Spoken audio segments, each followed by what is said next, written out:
हिंदू धर्म के विशाल और रंगीन ग्रंथों में देवी काली एक दुर्जय और रहस्यमय देवी के रूप में विद्यमान है। उन्हें दिव्य मां के रूप में पूजा जाता है, जो सृजन और विनाश का अंतिम स्रोत है। काली की उपस्थिति विस्मय और भय दोनों को जगाती है, क्योंकि वह ब्रह्मांड की कच्ची शक्ति का प्रतीक है, जो पालन पोषण और विनाश दोनों में सक्षम है।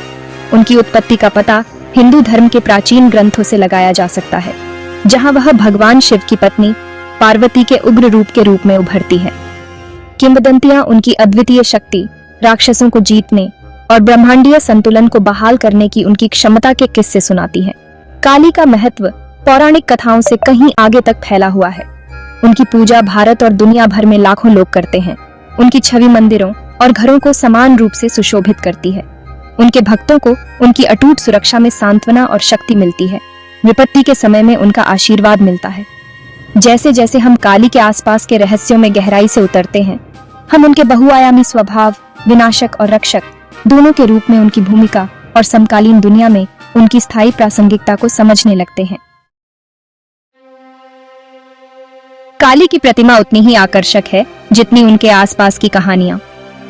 उनकी कहानियां रहस्यमयी और शक्तिशाली हैं, जो उनके व्यक्तित्व को और भी गहरा बनाती हैं।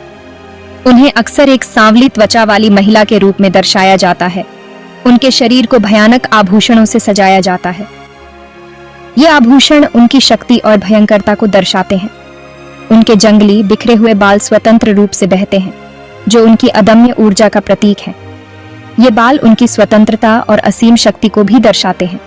उनकी सबसे प्रमुख विशेषता कटे हुए सिरों का उनका हार है, जिनमें से प्रत्येक समय के एक चक्र या अहंकार का प्रतिनिधित्व करता है, जिसे वह अपने भक्तों को मुक्त करने के लिए नष्ट कर देती है।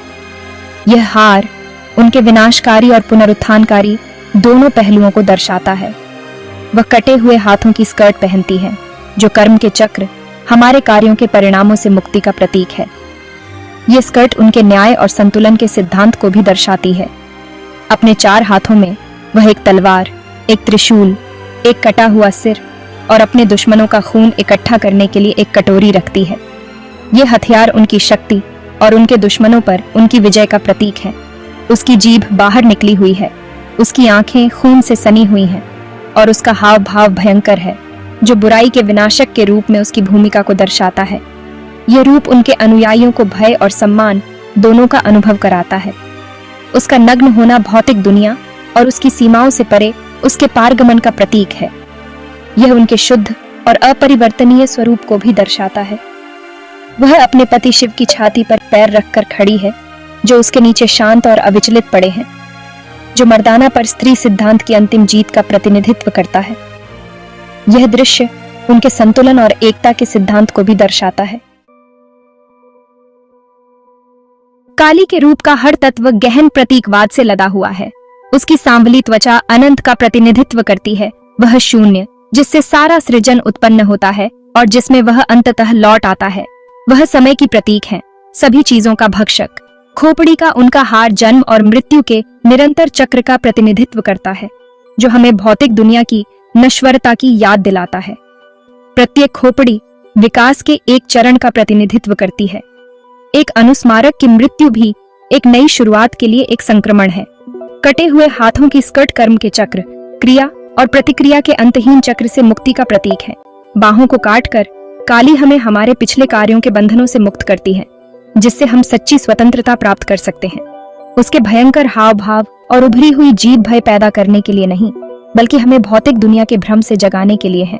वह हमारी धारणाओं को चुनौती देती है, हमें अपने डर का सामना करने और अज्ञात की परिवर्तनकारी शक्ति को अपनाने का आग्रह करती है। भाग 4, काली की भूमिका हिंदू पुराणों में। हिंदू पौराणिक कथाओं में काली की उपस्थिति एक शक्तिशाली रक्षक और बुराई के विनाशक के रूप में उनकी भूमिका से चिह्नित है। काली, जो अक्सर एक भयानक और डरावनी देवी के रूप में चित्रित की जाती है, अपने भक्तों के लिए एक मां की तरह है, जो उनकी रक्षा करती है और उन्हें बुराई से बचाती है। उन्हें अक्सर अंतिम योद्धा देवी के रूप में दर्शाया जाता है, जो राक्षसों को जीतती हैं और ब्रह्मांडीय संतुलन बहाल करती हैं। उनकी छवि में उनके कई हाथ होते हैं, जिनमें से प्रत्येक में एक हथियार होता है, जो उनकी असीम शक्ति और युद्ध कौशल का प्रतीक है। काली के आसपास की सबसे प्रसिद्ध किंवदंतियों में से एक राक्षस रक्तबीज के साथ उनकी लड़ाई है। यह कहानी उनकी रणनीतिक सोच और अद्वितीय युद्ध कौशल को दर्शाती है।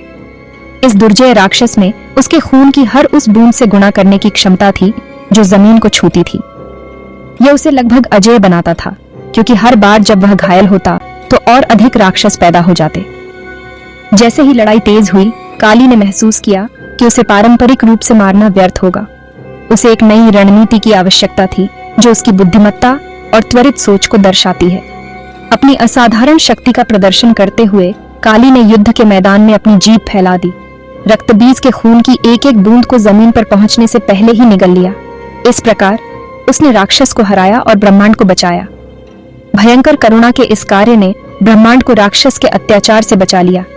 काली की यह कहानी उनकी शक्ति और करुणा दोनों को दर्शाती है।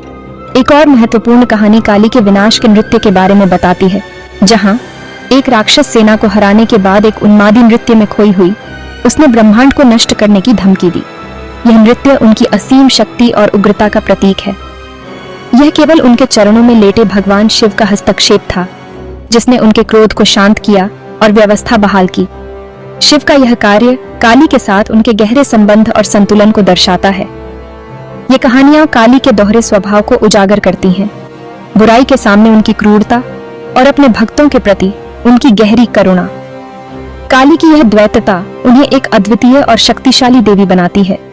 वह कमजोरों की रक्षक और नकारात्मकता की विनाशक हैं, एक ऐसी शक्ति जो विस्मय को प्रेरित करती है और सम्मान की मांग करती है।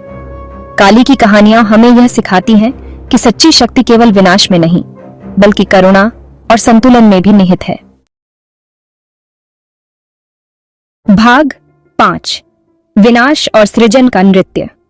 काली का विनाश का नृत्य, जबकि अराजक और भयावह प्रतीत होता है, ब्रह्मांडीय व्यवस्था के एक महत्वपूर्ण पहलू का प्रतिनिधित्व करता है। यह नृत्य केवल विनाश का नहीं, बल्कि पुनर्जन्म और पुनर्निर्माण का भी प्रतीक है। उनका नृत्य केवल विनाश का कार्य नहीं है, बल्कि विघटन की एक आवश्यक प्रक्रिया है, जो नई शुरुआत का मार्ग प्रशस्त करती है। यह प्रक्रिया हमें यह सिखाती है कि हर अंत एक नई शुरुआत का संकेत है। जिस तरह जंगल की आग मृत लकड़ी को साफ कर देती है, नए विकास के लिए जगह बनाती है, उसी तरह काली की विनाशकारी ऊर्जा नकारात्मकता, ठहराव और अज्ञान को दूर करती है, आध्यात्मिक विकास के लिए उपजाऊ जमीन तैयार करती है। ये एक प्राकृतिक चक्र है जो जीवन को संतुलित रखता है। उसी तरह काली की विनाशकारी ऊर्जा नकारात्मकता, ठहराव और अज्ञान को दूर करती है, आध्यात्मिक विकास के लिए उपजाऊ जमीन तैयार करती है। यह ऊर्जा हमें अपने भीतर की गहराइयों में झांकने और आत्मज्ञान प्राप्त करने के लिए प्रेरित करती है। उनका नृत्य इस बात का स्मरण दिलाता है कि अंत अपरिहार्य है और विकास और परिवर्तन के लिए आवश्यक है। यह हमें यह भी याद दिलाता है कि हर सूर्यास्त के बाद एक नया सूर्योदय होता है और हर अंत के बाद एक नई शुरुआत होती है। विनाश और सृजन का यह चक्र हिंदू ब्रह्मांड विज्ञान के लिए मौलिक है। यह चक्र हमें ब्रह्मांड की अनंतता और उसकी निरंतरता का बोध कराता है। यह ऊर्जा का एक निरंतर नृत्य है, एक लयबद्ध उतार चढ़ाव जो ब्रह्मांड को नियंत्रित करता है। यह नृत्य हमें यह सिखाता है कि जीवन में स्थिरता की अपेक्षा करना व्यर्थ है, क्योंकि परिवर्तन ही एकमात्र स्थिरांक है।